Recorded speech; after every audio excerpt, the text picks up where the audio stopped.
নমস্কার সম্মানীয় দর্শকবৃন্দ, আপনারও কি ব্যাঙ্ক অ্যাকাউন্ট রয়েছে? সেভিংস ব্যাঙ্ক অ্যাকাউন্ট, অর্থাৎ যেই ব্যাঙ্ক অ্যাকাউন্টে আপনি লক্ষ্মীর ভাণ্ডার, কৃষক বন্ধু, পিএম কিষাণ বা যে কোনো প্রকল্পের টাকা পাচ্ছেন, টাকা জমা রাখছেন।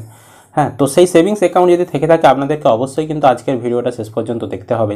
4টি নিয়ম আপনাদেরকে মাথায় রাখতে হবে, নইলে কিন্তু বিপদে আপনাদেরকে পড়তে হতে পারে বা ব্যাঙ্ক থেকে বিভিন্ন রকম সুযোগ সুবিধা থেকে আপনারা বঞ্চিত হতে পারেন। কি সেই নিয়ম বা কী সেই সুবিধা বিস্তারিত দেখুন আজকের এই ভিডিও থেকে। অবশ্যই ভিডিওটি উপকার আসবে, শেষ পর্যন্ত দেখতে থাকুন। চ্যানেলে নতুন হলে চ্যানেলটি সাবস্ক্রাইব করবেন, আর যারা ফেসবুক থেকে ভিডিওটি দেখছেন অবশ্যই পেজটি ফলো করতে ভুলবেন না। দেখুন, এই সংক্রান্ত প্রতিবেদনে বলা হয়েছে বর্তমান সময়ে ব্যাঙ্ক অ্যাকাউন্ট থাকাটা জরুরি। সহজ আর্থিক লেনদেনের জন্য এটা দরকার। সাধারণ লেনদেনের জন্য সেভিংস অ্যাকাউন্ট সবথেকে বেশি খোলা হয়। এখানে সঞ্চিত অর্থ জমা রাখেন গ্রাহক, পরিবর্তে সুদ দেয় ব্যাঙ্ক। কিন্তু সেভিংস অ্যাকাউন্টের কিছু নিয়ম রয়েছে, গ্রাহককে সেগুলো মেনে চলতে হবে। কি সেই নিয়ম, সেগুলো এবার দেখুন। 50,000 টাকার বেশি জমা করলে প্যান কার্ড। মানি লন্ডারিং রুখতে এই নিয়ম জারি করেছে রিজার্ভ ব্যাঙ্ক। সেভিংস অ্যাকাউন্টে একদিনে 50,000 টাকা বা তার বেশি জমা করলে বা তুললে প্যান কার্ড দেখানো বাধ্যতামূলক, এটা কিন্তু বলে দেওয়াই রয়েছে। তারপরে দেখুন, একইভাবে যদি ব্যাঙ্ক ড্রাফট, পে অর্ডার বা চেকে 50,000 টাকা বা তার বেশি জমা বা তোলা হয়, সেক্ষেত্রেও প্যান কার্ড দেখাতে হবে।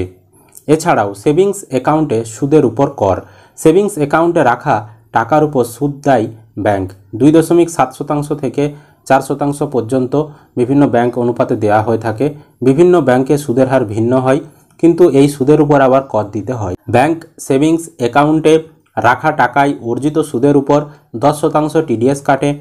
তবে আয়কর আইনের ধারা 80 TTA এর অধীনে 10,000 টাকা পর্যন্ত কর ছাড় পাওয়া যায়, অর্থাৎ সেভিংস অ্যাকাউন্টে অর্জিত সুদ 10,000 টাকার কম হলে ট্যাক্স দিতে হবে না। এছাড়াও ইনঅ্যাক্টিভ সেভিংস অ্যাকাউন্ট, দীর্ঘদিন কোনো সেভিংস অ্যাকাউন্ট লেনদেন না করলে সেটাকে ইনঅ্যাক্টিভ নিষ্ক্রিয় করে দেয় ব্যাঙ্ক।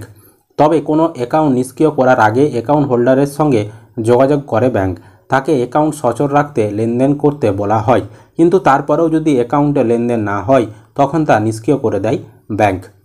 তাছাড়াও ডেবিট কার্ডে বিমা, অনেকেই জানেন না ডেবিট কার্ডে 5 লাখ টাকা পর্যন্ত দুর্ঘটনা বিমা দেওয়া হয়। তবে কার্ডের ক্যাটাগরি অনুযায়ী বিমার পরিমাণ নির্ভর করে। আপনাদের কাছে যে এটিএম কার্ড থাকে সেটা থাকলে কিন্তু আপনারা বিমা পাবেন, সেটাই বলতে চাওয়া হচ্ছে।